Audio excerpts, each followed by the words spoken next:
up, kahit na ang mga balita na kailangan nyo malaman dito sa Ka-Joyfulness News Bulletin Breaking ngayong araw. Kay Alforque, handa na siyang pumunta sa Thailand ngayong Disyembre 2012 o sa Enero 2013. Pinumpirma ni Chinta Saya Jujur dan Tulus host kay Alforque na pupunta siya sa Indonesia at Thailand ngayong Disyembre 2012 o sa Enero 2013.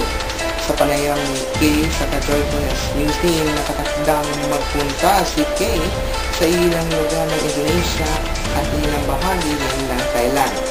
Ayon sa news team na nagsuggest rin para kay Kay na pumunta rin siya sa isa sa pinaka-historical place sa Thailand, ang Sengkham District, Sulay Province. Inamin ni Kay na siya laging handa sa mga adventures saan man siya magpunta sa mundo.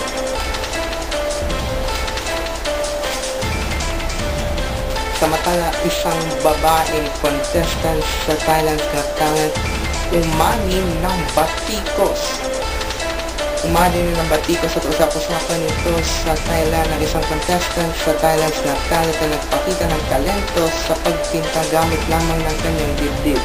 Ayon sa Culture Ministry ng Thailand, ito'y inappropriate gesture ang nagawa dahil inere ito nitong Hunyo 17 sa telebisyon.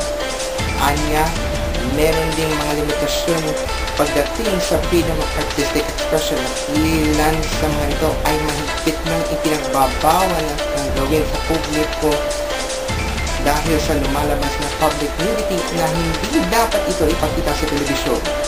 Ayon naman sa WorkPoint Entertainment sa Thailand, maingat na pinapalan ng blur sa internet part ng contestant dahil ito'y taped episode at hindi live broadcast ay pina-air sa isang major Thai television network.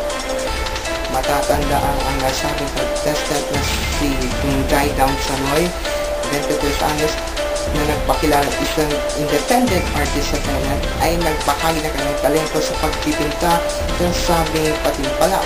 Pero naging talk of the town ito sa Thailand nang tanggalin ni Tunjai ang kanyang t-shirt at ang kanyang panang itaas at nagbuhos ng pintura sa kanyang bibig.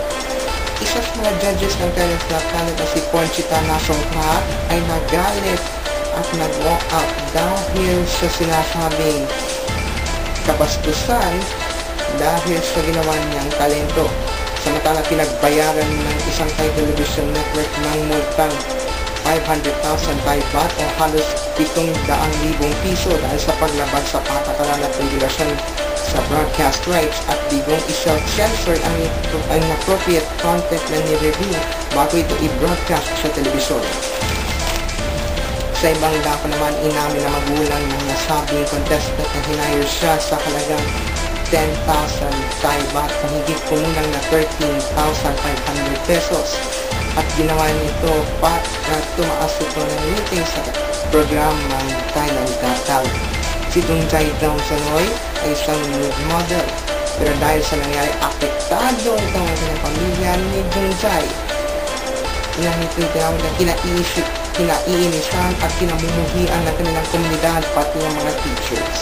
Matatandaan na sinabi ni Ponchita na ito'y hindi tinutuloy isang talento na sining, kundi ito'y isang uri ng kalapastanganan at kabastusan. Narito ang iba pang mga balita. Kalagayan ni Dolphy, mas critical na. Mga pamilya at kahanan ni Dolphy nanghihingi ng dasal para sa kanilang idolo. Casey Ryan Sion, buntis. At panukalang batas sa pagbawal ng magdasal sa government offices isinusulong, pero ilang mga kongresista tutol. Yan ang mga balita na nakalat sa magdamag dito sa Ka-Joyfulness News Bulletin Breaking. Manatiling nakatutok sa Ka-Joyfulness TV para sa iba pang mga balita. Dalay naman ng Diyos. Kini si Carlo Vidal Papico. Salamat.